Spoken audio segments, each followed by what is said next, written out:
When my daughter passed away, my son-in-law kicked me out of my own house, threw my bags into the street, and shouted, "You useless old man, now go live with the beggars."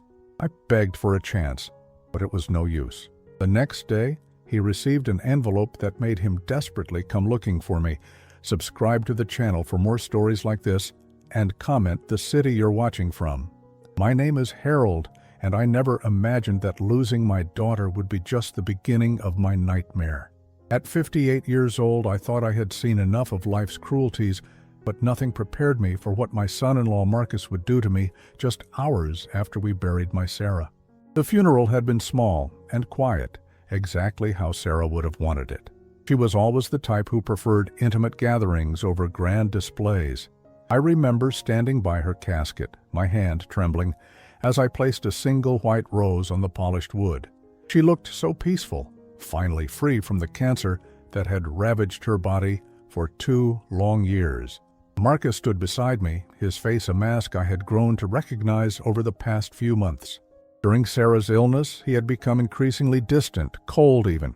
At first, I attributed it to grief, to the stress of watching the woman he claimed to love waste away.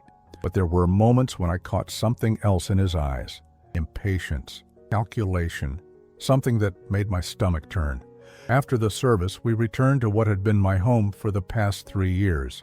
Sarah had insisted I move in with them after my minor heart episode. "Odd, Dad, you need family around you," she had said, her voice already weakened by chemotherapy. "Besides, this house is too big for just Marcus and me." I had resisted at first, not wanting to be a burden, but Sarah's pleading eyes broke down my defenses. The house was filled with the usual post-funeral awkwardness. Neighbors bringing casseroles they would never eat. Distant relatives making small talk they didn't mean. Everyone avoiding eye contact while they picked at sandwiches and spoke in hushed tones. I moved through it all in a daze, accepting condolences with mechanical nods and thank yous. It was around 6 in the evening when the last guest left. The silence that followed felt heavy, oppressive. I was in the kitchen, mechanically washing dishes, when Marcus appeared in the doorway. Something about his posture made me pause, the dish towel still in my hands. "Harold, we need to talk," he said, his voice carrying a tone I had never heard before, cold, final. I set down the plate I was drying and turned to face him. "Of course, Marcus. I know this is hard for both of us. Sarah wouldn't want us to—" "Cut the crap," he interrupted, and the harshness in his voice made me step back. "Sarah's gone. Things are going to change around here." A chill ran down my spine. What do you mean?" Marcus leaned against the door frame, his arms crossed. And for the first time I noticed he was still wearing his funeral suit, but had loosened his tie. There was something predatory in his stance. "I mean, you can't stay here anymore, old man. This is my house now, and I don't need some useless old fart taking up space." The words hit me like a physical blow. I gripped the edge of the counter to steady myself. "Marcus, I don't understand." Sarah's dead," he snapped, his voice rising. "What she wanted doesn't matter anymore. This is reality, Harold. I've got my own life to live, and it doesn't include playing nursemaid to some pathetic old man who can't even take care of himself." My mouth went dry. "But where would I go? This has been my home for 3 years. My things, Marcus laughed, but there was no humor in it. It was a sound that made my blood run cold. "Your things? What things? A bunch of old clothes and dusty books? Some worthless photo albums? Give me a break." He pushed off from the doorframe and walked closer, his presence suddenly menacing. "Here's how this is going to work. You're going to pack your stuff tonight, and you're going to be gone by morning. I don't care where you go. Find a nursing home. Live under a bridge. I couldn't care less. But you're not staying here." The room began to spin. This couldn't be happening. Not today. Not after burying my daughter. "Marcus, please, can we at least talk about this? Maybe give me a few weeks to figure something out. I just buried my only child. I'm not thinking clearly." "No." The word came out like a gunshot. "You've had 3 years to figure out your life, and instead you've been a leech, sucking off my generosity. Well, the free ride's over." Tears began to blur my vision. I had held them back all day, trying to be strong for Sarah's memory, but now they came flooding out. "Please, Marcus, I'm begging you. I don't have anywhere else to go. I don't have much money saved, And at my age, that's not my problem, he said, his voice getting louder. You should have thought about that before you became a burden. You think I don't know what people say about me? Poor Marcus, stuck taking care of his deadbeat father-in-law. Well, I'm done being the good guy. He walked to the front closet and yanked out 2 old suitcases I recognized as my own. They hit the floor with a loud thud. Start packing, now! My hands were shaking as I stared at the suitcases.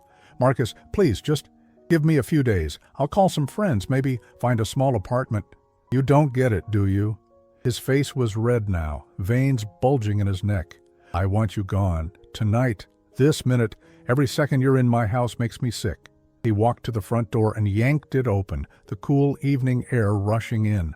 Get your junk and get out, you useless old bastard. Go live with the other homeless bums where you belong. The words cut through me like knives.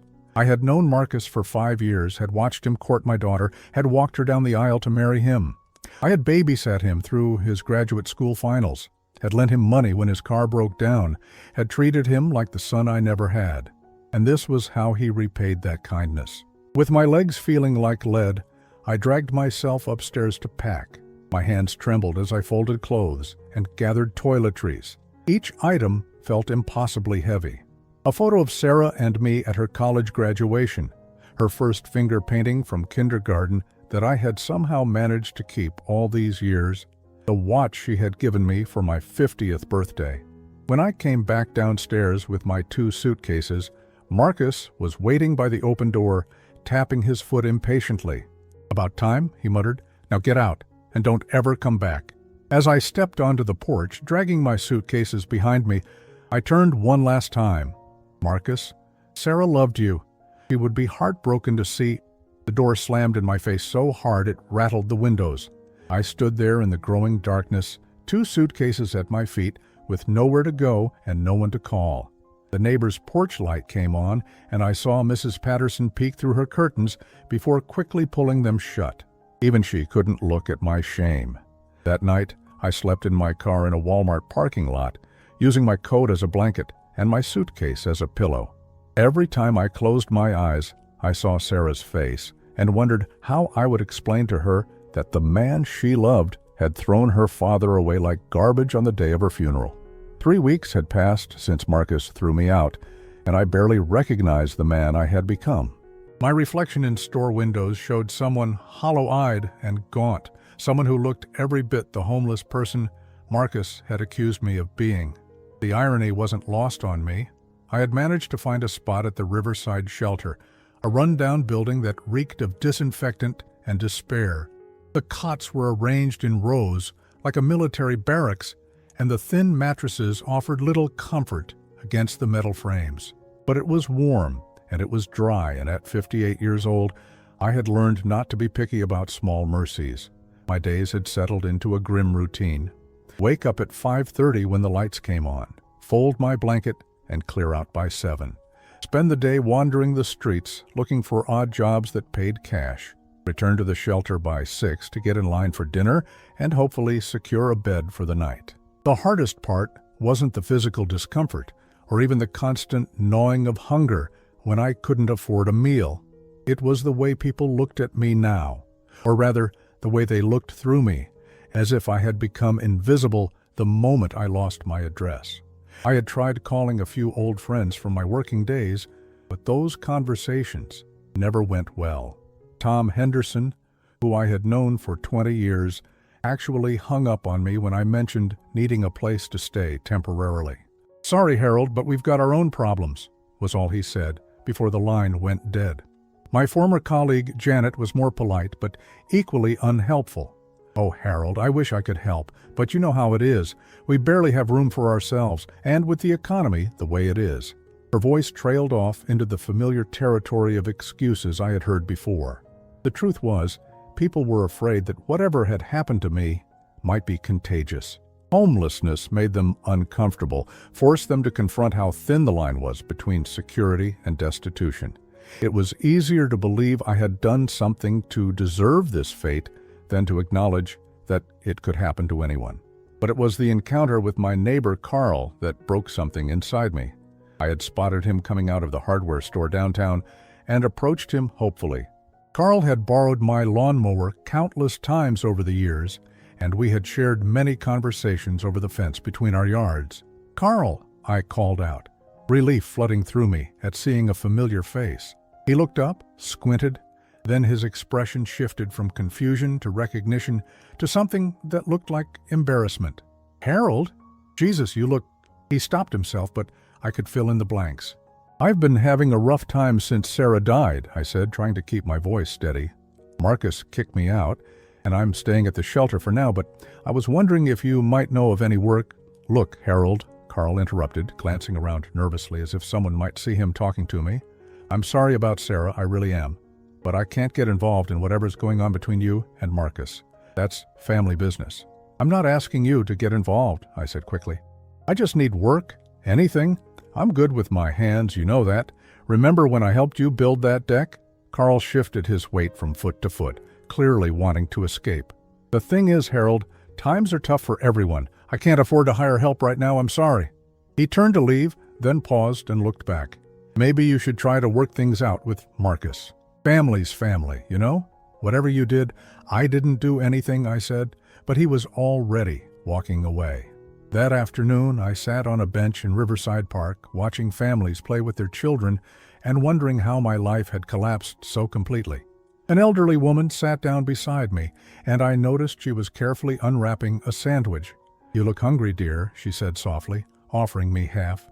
I wanted to refuse, to maintain some shred of dignity, but my stomach betrayed me with a loud growl. "Thank you," I whispered, accepting the food gratefully. "I'm Margaret," she said. "I volunteer at the church down the street. You're welcome to come by for lunch tomorrow if you'd like." For the first time in weeks, someone had shown me kindness without expecting anything in return. I had to fight back tears. "I'm Harold, and yes, I'd like that very much. Wished us." Meanwhile, I learned from overheard conversations at the shelter that Marcus was living quite well in what used to be my home. A guy named Pete, who did odd jobs around the neighborhood, mentioned seeing Marcus loading boxes into a moving truck. "Nice house," Pete had said. "Must be worth a fortune." Guy seemed in a real hurry to get rid of stuff, though. Had a big dumpster out front, just throwing things away like they were garbage. My heart clenched. Those things were probably Sarah's belongings, items I would have treasured forever. Her books, her artwork from high school, the quilt her grandmother had made her. All of it treated like trash. "Did you see what kind of stuff he was throwing out?" I asked, trying to keep my voice casual. Pete shrugged. "Looked like photo albums, some furniture, women's clothing. Seemed like he was clearing house completely. Also saw him with some woman a couple times. Blonde, real put together looking. They seemed pretty cozy." The revelation hit me like a punch to the gut. Marcus was already moving on, replacing Sarah's memory with someone new, erasing every trace of her from the house where she had lived and died. The cruelty of it was breathtaking. That night, lying on my cot in the shelter, I stared at the ceiling and tried to understand how I had ended up here. 3 weeks ago, I had been grieving but secure, surrounded by familiar walls and memories of my daughter. Now I was sleeping in a room full of strangers, my entire life reduced to what could fit in 2 old suitcases. The man in the cot next to me was coughing again, a deep rattling sound that spoke of illness and neglect. Across the room, someone was crying quietly into their pillow. These were the sounds of broken lives, of dreams deferred and dignity discarded. I thought about Sarah, about how proud she had been of Marcus when they first got together. "He's ambitious, Dad," she had told me. "He's going to make something of himself." She had been right about his ambition, but wrong about what he would do with it.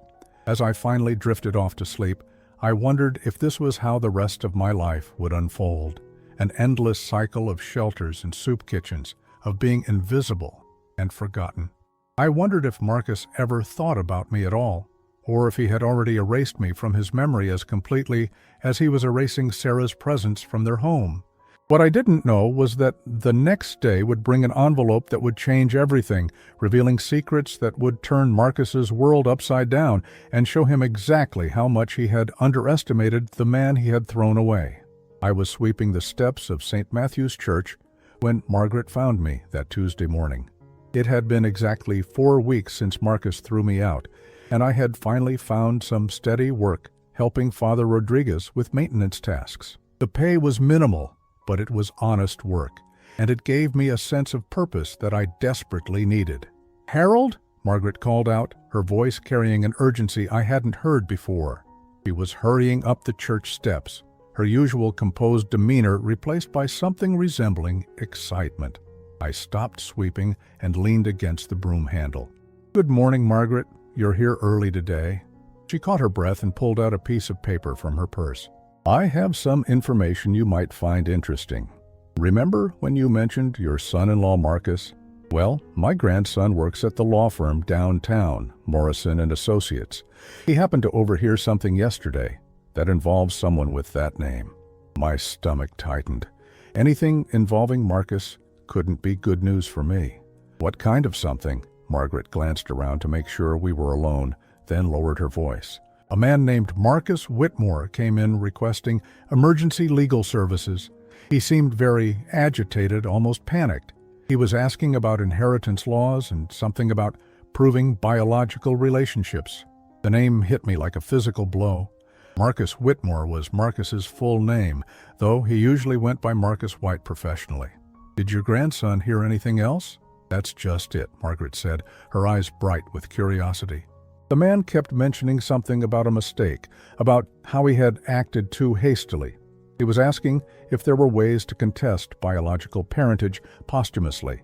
My mind raced, trying to make sense of this information.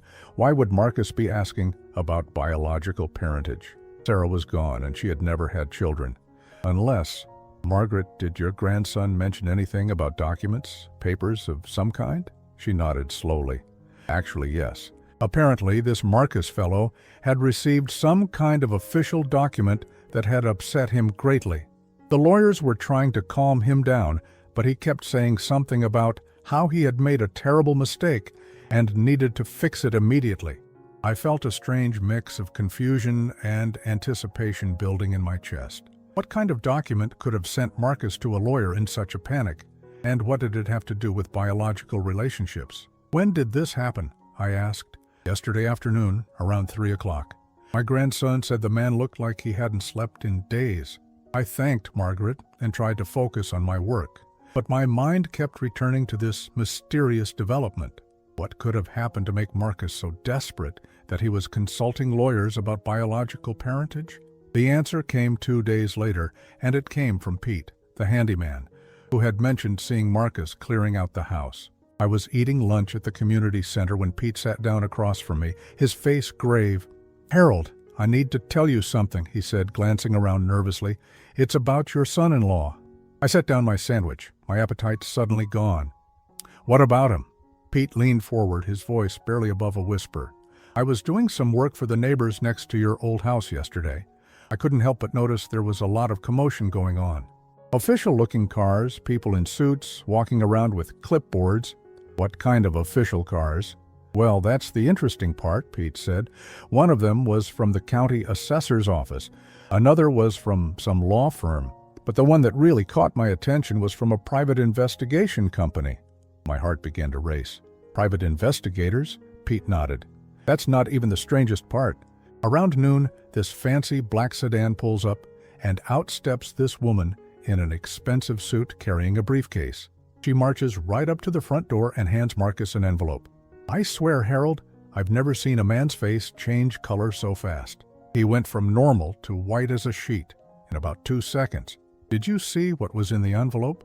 "Not exactly, but I could see him reading whatever was inside right there on the porch. His hands were shaking so bad he could barely hold the paper.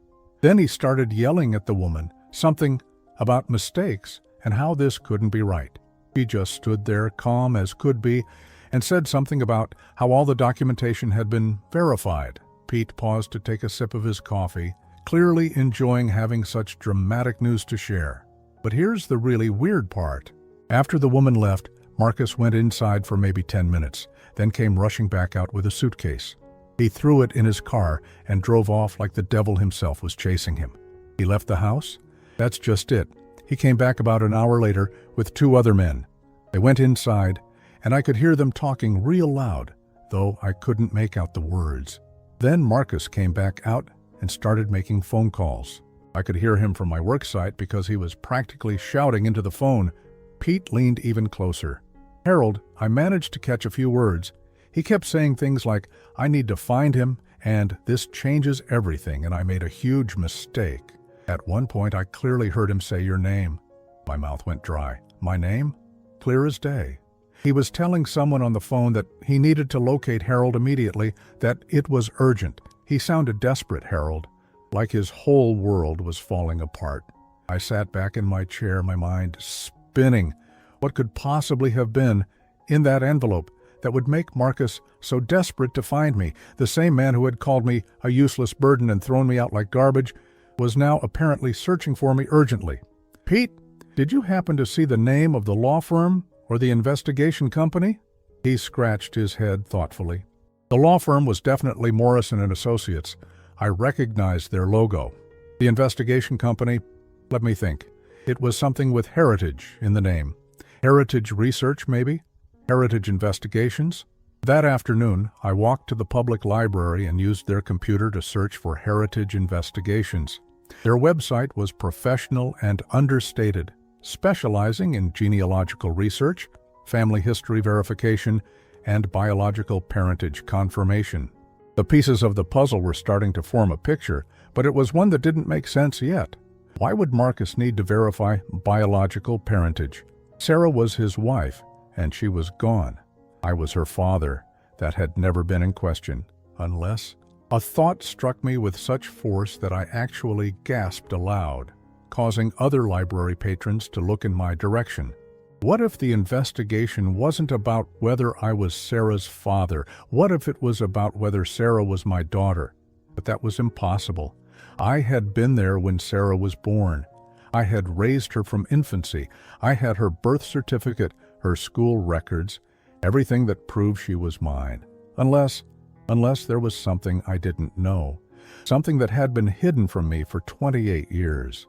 That evening, as I lay on my cot at the shelter, I couldn't shake the feeling that everything I thought I knew about my life was about to be turned upside down. Marcus's panic, the lawyers, the private investigators, it all pointed to some kind of revelation that had changed everything. What I couldn't have imagined was just how dramatically that revelation would alter not just Marcus's world, but mine as well. The envelope that had sent him into such a panic contained information that would expose secrets buried for decades, secrets that would explain why a man would throw away his father-in-law and then desperately search for him just days later. As I closed my eyes that night, I had no idea that Marcus was, at that very moment, driving through the city streets looking for me, checking every shelter and soup kitchen, growing more desperate with each failed attempt to locate the man he had so cruelly discarded. The truth was finally coming to light, and it would change everything. The revelation came to me not through Marcus, but through a phone call I never expected to receive. It was Friday morning, and I was helping Father Rodriguez organize the church's food pantry when Margaret approached me with the parish phone in her hand. "Harold, there's a call for you," she said, her expression puzzled. "It's a woman who says she's a lawyer and that it's very important." My hands trembled as I took the phone. Who would call a lawyer to reach me at a church? "This is Harold." "Mr. Whitmore, this is Amanda Sterling from Morrison and Associates. I apologize for tracking you down this way, but we've been trying to locate you for several days now. We have some very important information regarding your family situation." The formality in her voice made my stomach clench. "I don't understand. Why would a law firm be looking for me?" "Mr. Whitmore, I believe you know your son-in-law Marcus came to see us earlier this week. What you don't know is why he came to us, and I think you have a right to understand what's happening." I gripped the phone tighter. "What's happening?" There was a pause, then Miss Sterling's voice became gentler. "Mr. Whitmore, there are some things about your family history that I believe you're unaware of. Things that Marcus recently discovered, which is why he's been desperately trying to find you. Would it be possible for you to come to our offices? This really isn't something that should be discussed over the phone." An hour later, I sat in a plush conference room that smelled of leather and expensive coffee, facing a woman in her 40s who looked at me with a mixture of professional sympathy and genuine concern. She had a manila folder in front of her, and I could see that it was quite thick. "Mr. Whitmore," she began, "what I'm about to tell you may come as a shock. 3 days ago, Marcus came to our office in a state of extreme distress. He had received some documents from a private investigation firm that he had hired for reasons I'll explain shortly." She opened the folder and pulled out a document that I immediately recognized. It was Sarah's birth certificate. But as I looked more closely, I noticed something that made my breath catch. There were correction marks on it, places where information had been changed. "Mr.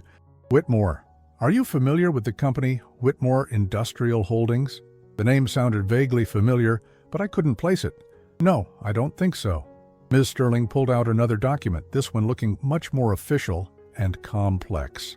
"It's a multinational corporation that deals in manufacturing and industrial development.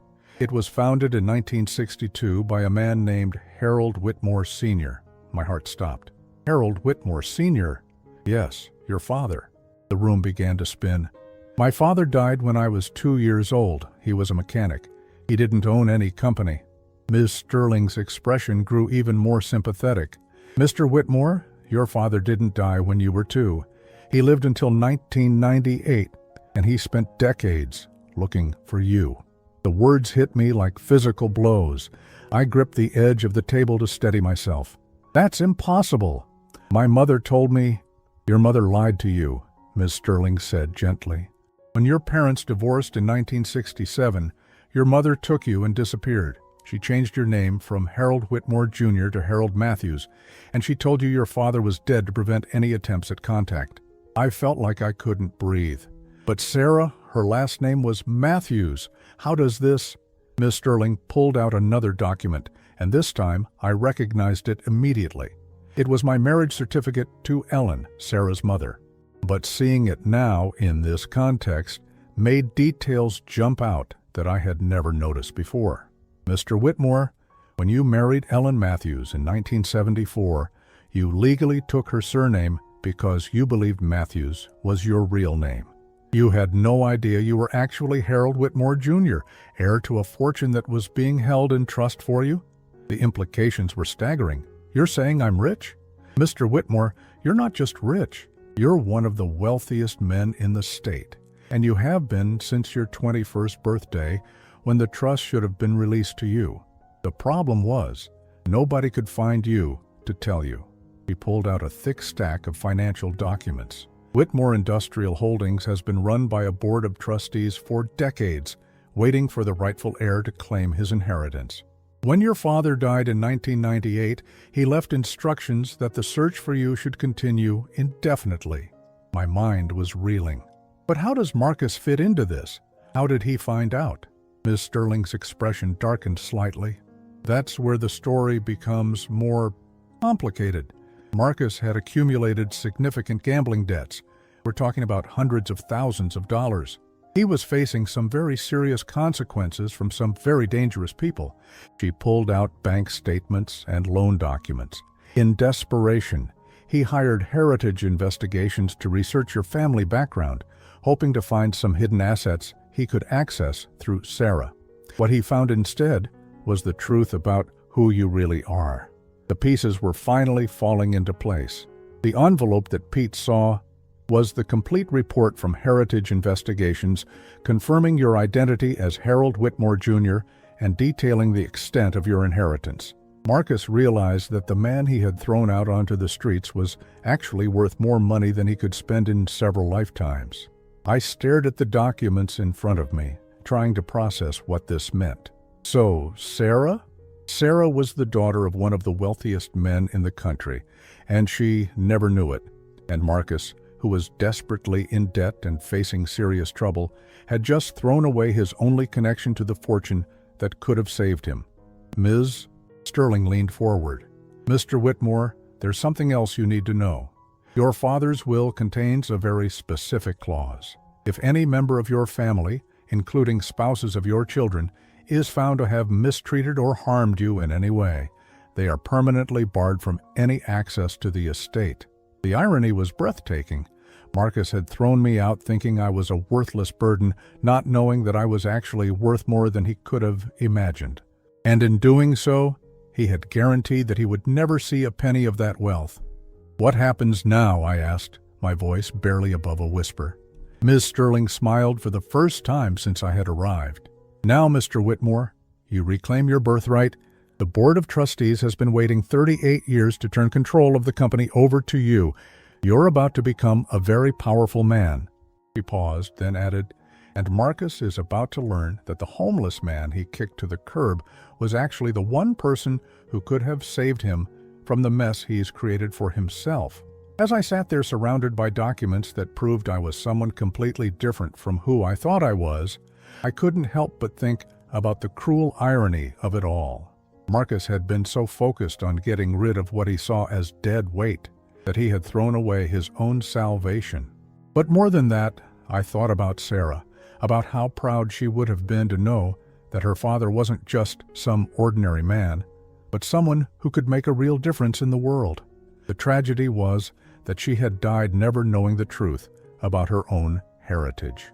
As Ms. Sterling continued explaining the details of my inheritance and what it would mean, I realized that Marcus's desperate search for me wasn't just about money, it was about survival. And the man who had once called me useless was about to discover just how much he needed the person he had so callously discarded. The envelope that had sent him into such a panic had revealed the truth that would change both our lives forever, but in very different ways. The transformation in my circumstances happened with stunning speed.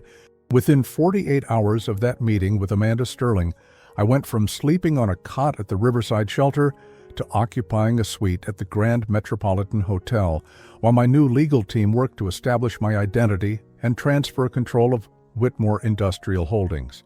But I wasn't ready to reveal myself to Marcus just yet. I wanted to understand the full scope of his desperation first, to see exactly how far he would go to find the man he had thrown away like garbage. What I discovered exceeded even my darkest expectations of his character. It was Margaret who brought me the first report. She had become my unofficial intelligence gatherer, and her network of church volunteers and community connections proved invaluable in tracking Marcus's increasingly frantic behavior. "Harold, you need to hear this," she said when she visited me at the hotel. "Mrs. Chen from the laundromat called me this morning. She said a man matching Marcus's description came in yesterday, asking if anyone had seen an older homeless man. He was offering $50 for information." I set down my coffee cup, intrigued despite myself. $50? He's putting up money to find me? Margaret nodded grimly. "That's not all. Father Rodriguez told me that Marcus came to the church yesterday evening, practically demanding to know if you were staying there. When Father Rodriguez wouldn't give him any information about you, Marcus became belligerent. He started shouting about how it was an emergency and that people's lives were at stake. The irony wasn't lost on me. The same man who had screamed that I was worthless was now telling people that finding me was a matter of life and death. In a way, I supposed it was, at least for him. What did Father Rodriguez do? He told Marcus that even if he knew where you were, he wouldn't share that information with someone who had clearly caused you harm. Marcus actually tried to argue that he had been helping you, that you had been living in his house rent-free, and that he had only asked you to find more suitable arrangements. I laughed bitterly. More suitable arrangements? Is that what he's calling it now? Margaret's expression grew more serious. "Harold, there's something else. My grandson at the law firm overheard Marcus on the phone with someone. It didn't sound like a pleasant conversation. There was talk about payments being overdue and consequences if the debt wasn't settled soon. That explained the urgency. Marcus wasn't just looking for me out of regret or family feeling. He was looking for me because dangerous people were closing in on him, and he now knew that I was his only possible salvation. Over the next few days, reports of Marcus's search efforts became increasingly desperate and invasive. Pete told me that Marcus had returned to the neighborhood multiple times, knocking on doors and asking neighbors if they had seen me. He had even approached homeless individuals on the street, showing them a photo of me and offering money for information. "He looked terrible, Harold," Pete reported during one of our conversations. like he hadn't slept in days. His clothes were wrinkled, he needed a shave, and his hands were shaking. He kept checking his phone like he was expecting bad news. But it was Amanda Sterling who provided the most revealing information about Marcus's situation.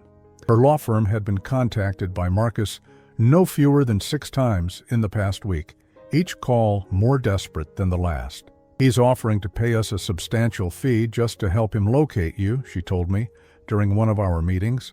"He claims it's a family emergency and that you're in danger on the streets. He's even suggested that we could bill him for finding you and arranging a reconciliation." I leaned back in my chair, processing this information. What exactly did he say about a reconciliation?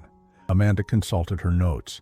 He said, and I quote, "I realize I may have been hasty in asking Harold to find alternative living arrangements. I'm prepared to welcome him back into our home and provide for his care. I just need to find him first." He's completely rewritten the narrative of what happened. The audacity was breathtaking. Marcus was now painting himself as a concerned family member who had simply suggested I might be happier elsewhere, rather than the man who had screamed at me to live with the homeless and slammed the door in my face. "Has he mentioned anything about the inheritance?" I asked. Amanda's expression grew knowing. "Not directly, but he did ask several pointed questions about estate law and whether someone could claim an inheritance on behalf of a family member who might be incapacitated or unable to manage their own affairs." So that was his angle. Marcus was positioning himself as my caretaker, hoping to gain control over my inheritance by claiming I was too old or mentally incompetent to manage it myself. The calculation behind it was chilling. It was Father Rodriguez who brought me the news that Marcus had escalated his search to an almost stalking level. The priest visited me at the hotel, his usually calm demeanor replaced by obvious concern. "Harold, I think you should know that Marcus has been essentially camping out near the church and the shelter. He's there when I arrive in the morning, and he's still there when I leave at night. He approaches anyone who looks like they might be homeless or in need, showing them your picture." "Well, has he bothered you again directly?" Father Rodriguez nodded gravely. "Yesterday he cornered me as I was leaving and became quite aggressive. He accused me of hiding you and said that if anything happened to you because I wouldn't reveal your location, it would be on my conscience. When I explained that I genuinely didn't know where you were staying, he didn't believe me." The priest paused, choosing his words carefully. "Harold, I've seen desperate people before, but there's something different about Marcus. This isn't just about finding you. He seems terrified, like he's running out of time." That evening, I decided it was time to see Marcus's desperation for myself. I put on some of my old clothes from the shelter, pulled a baseball cap low over my face, and positioned myself across the street from the Riverside shelter. I didn't have to wait long. Marcus's car pulled up just as the dinner line was forming. He got out, and I was shocked by his appearance. Pete had been right. He looked like he hadn't slept in days. His usually immaculate appearance was disheveled, his expensive suit wrinkled and stained. His movements were jerky, almost frantic. I watched as he approached person after person in the dinner line, showing them what I assumed was my photo. Most people shook their heads and moved away from him quickly, clearly uncomfortable with his intensity. A few accepted money from him in exchange for brief conversations, but I could see from their body language that they had no useful information to share. At one point, Marcus grabbed a young man by the arm when the man tried to walk away. I could see them arguing, with Marcus gesturing wildly while the young man tried to pull free. Eventually, someone from the shelter staff intervened and Marcus was forced to back off. But it was what happened next that truly revealed the depth of his desperation. As he walked back to his car, I saw him pull out his phone and make a call. Even from across the street, I could hear the tension in his voice as he spoke. "I'm telling you, I'm doing everything I can to find him," he said, his voice carrying in the evening air. "I've checked every shelter, every soup kitchen, every place homeless people gather. He's got to be somewhere. No, I understand the deadline. I know what happens if I don't pay. Just give me a few more days, please." When he ended the call, Marcus stood by his car for several minutes, his head in his hands.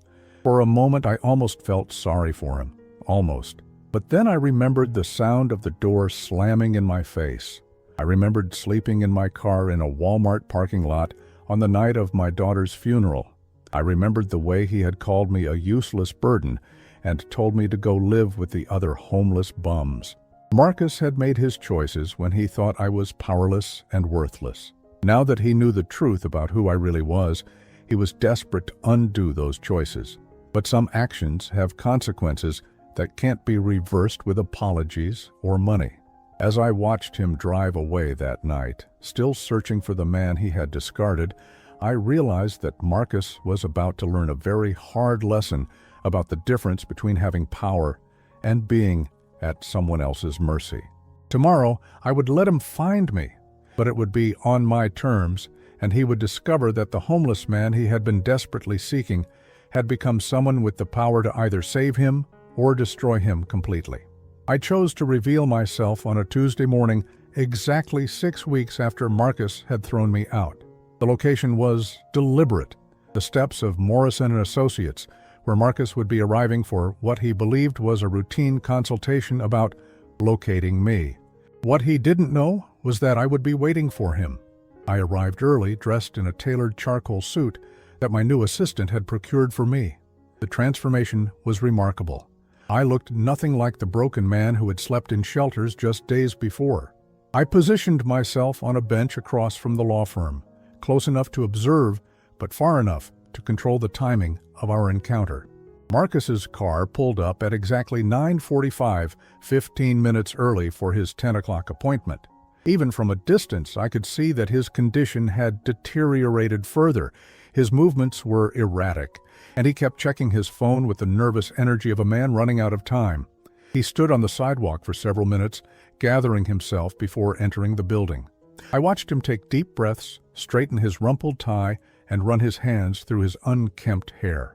He was preparing for what he probably thought would be another dead-end meeting about finding his missing father-in-law. I waited another 10 minutes before walking across the street and entering the building. The receptionist recognized me immediately. I had become quite familiar to the staff over the past week. "Good morning, Mr. Whitmore," she said with a respectful smile. "Ms. Sterling is expecting you in conference room B." As I walked down the hallway, I could hear Marcus's voice through the closed door of conference room A. He was speaking rapidly, his tone increasingly desperate as he explained his urgent need to locate me. "I'm willing to pay whatever it takes," I heard him say. "This isn't just about family anymore. Harold could be in real danger on the streets. He's not a young man, and he's been missing for weeks now." I paused outside the door, listening to him spin his web of false concern. It was fascinating to hear how he had rewritten our history, transforming himself from the villain into the worried family member, desperate to rescue his father-in-law from homelessness. Amanda Sterling met me at the door of conference room B. "Are you ready for this?" she asked quietly. I nodded, straightening my tie. "More than ready." She led me to conference room A and knocked gently before opening the door. Marcus was seated at the far end of the long table, papers scattered in front of him, his phone clutched in one hand. He looked up expectantly, probably hoping for good news about the search. His expression went through a series of rapid changes when he saw me. First confusion, as if he couldn't quite process what he was seeing. Then recognition, his eyes widening as he realized who was standing in the doorway. Finally, something between relief and terror as the implications began to sink in. "Harold?" His voice was barely a whisper. I entered the room slowly, taking my time, letting him absorb the transformation. I was no longer the broken, pleading man he had thrown out 6 weeks ago.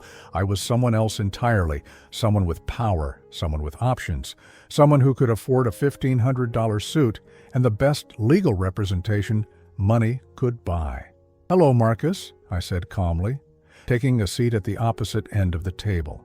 "I understand you've been looking for me." Marcus struggled to his feet, his chair scraping against the floor. "Harold, thank God. I've been worried sick about you. When you left that night, I realized I had made a terrible mistake. I've been searching everywhere." Sit down, Marcus, I interrupted, my voice quiet but carrying unmistakable authority. He sat immediately, his hands trembling as he placed them flat on the table. Harold, I know I said some things that night that I didn't mean. I was grieving, I wasn't thinking clearly. Losing Sarah affected me more than I realized, and I took it out on you, unfairly. I leaned back in my chair, studying him with the detached interest of someone examining an insect under a microscope. Is that your version of what happened?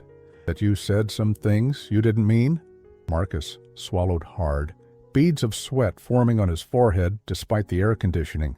I know I asked you to find other arrangements, but I never meant for you to end up on the streets. I thought you had friends, other family members who could help. Other family members, I repeated slowly. Like my father, perhaps? The color drained from Marcus's face. He glanced at Amanda Sterling, then back at me, clearly realizing that I knew about the investigation and its results. Harold, I can explain about that. I hired the investigators because I was trying to help you. I thought maybe there were family resources you didn't know about, people who could provide better support than I could. I smiled, but there was no warmth in it. How thoughtful of you. And what did you discover during this investigation to help me? Marcus's mouth opened and closed several times before he found his voice. I discovered that you're not who we thought you were, that your real name is Harold Whitmore Jr., and that you're the heir to a significant fortune. A significant fortune, I mused. That's one way to put it. Would you like to know exactly how significant, Marcus? He nodded mutely, his eyes fixed on my face. I pulled out a document from the folder Amanda had prepared for me. Whitmore Industrial Holdings is worth approximately $4.7 billion. The personal trust fund that has been accumulating interest for 38 years is worth an additional $800 million, all of it now under my direct control.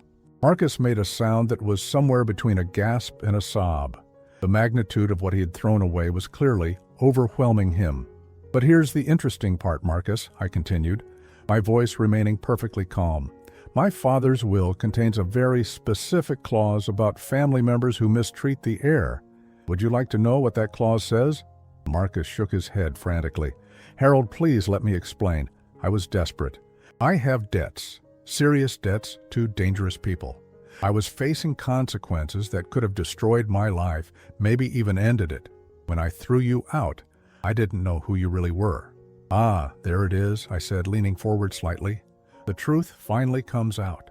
You threw me out because you thought I was worthless, a burden you could discard without consequences. But now that you know I'm worth billions of dollars, suddenly you want to make amends. Oh, Lord. Tears were streaming down Marcus's face now. Please, Harold, I'm begging you. These people I owe money to, they're not the kind of people who accept late payments. They've already made threats. If I don't come up with $600,000 by Friday, they're going to... Stop, I said sharply. I don't want to hear about your gambling debts or your poor choices. I don't want to hear your excuses or your apologies.